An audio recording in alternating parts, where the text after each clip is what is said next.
Ipinagdiriwang ng lungsod ng Quezon ang ika-50 o 75 taon ng pagkakatatag nito o ang kanilang Diamond Anniversary. Isa sa mga aktibidad na naganap ay ang Quezon City Food Festival. Narito ang masaya't masarap na balitang hatid ni Jules Giang.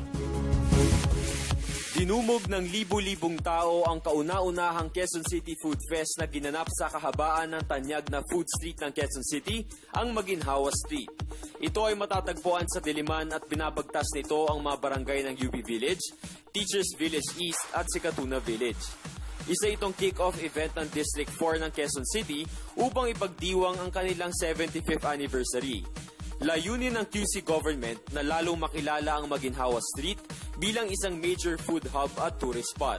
Hangarin din ng mga organizers na ito ay magmistulang isang piyesta at hindi sila nabigo dahil hindi mahulugang karayom ang 2.2 kilometer stretch ng Maginhawa Street sa dami ng mga tao at sa dami ng mga food stalls. Bukod pa yan sa napakarami at nagsusulputang mga bagong food restaurants. Isinara sa trapiko ang buong Maginhawa buong araw. Maraming mga gimmick ang nakita sa Food Fest. May iba't ibang stage para sa pagdaos ng mga concerts.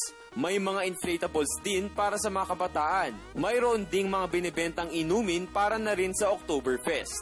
Mayroong mga tumutugtog ng drums na tila ati-atihan ng datingan. At syempre, nabighani rin ang lahat sa isang fire dance sa gitna mismo ng Maginhawa. Binahagi naman ng mga organizers na hindi nila inakala na dudumugin ng napakaraming tao ang Quezon City Food Fest.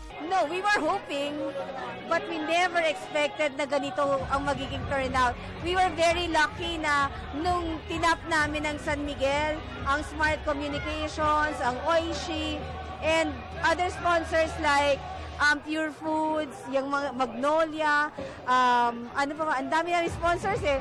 So talagang they were very supportive when we presented the idea of holding this Quezon City Food Festival. Ngayon, ito na pala yung reality na talagang ganun siya kasikat. Ang dami, talagang makikita mo, hindi siya yung talagang pang lang dyan sa mga kanto. Talagang makikita mo yung mga estudyanteng naglalakaran. Ikinatuwa naman ng maraming mga bisita ang kanilang karanasan sa unang food fest ng QC. Sambit pa nga ng iba na sana raw ay maging taunang kaganapan na ito. It's really fun. I really like the people and the atmosphere. Ang patok na patok siya. So, feeling ko rin, it would be a good idea for Quezon City local government to make this a yearly thing. Okay. Sana talaga din, pinopromote din to ng ibang media, lalo na ang PTV. Sobrang masaya rin ako na nandito yung PTV at pinopromote din siya.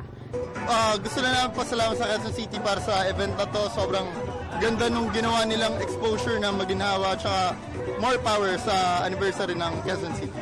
Tinitiyak naman ng mga opisyal ng lungsod Quezon na hanggat maaari ay gagawa sila ng paraan na hindi pasukin ng malalaking restaurants ang Maginhawa upang lalong lumago ang mga maliliit na makainan sa naturang food street. Bukod pa sa Food Fest ay naganap din ang iba't ibang selebrasyon sa mga distrito ng QC. Ang ilan pang naganap sa District 4 ay ang Street Beat na isang street party sa May Tomas Morato, gayon na rin ang Misa ng Bayan, ang isang Zumba party, isang citywide float parade, ang Sagip Buhay District-wide Medical Mission at ang Gawad Parangal upang kilalanin ang mga katangi-tanging mamamayan ng QC. Para sa Telebisyon ng Bayan, ako si Jules Giang.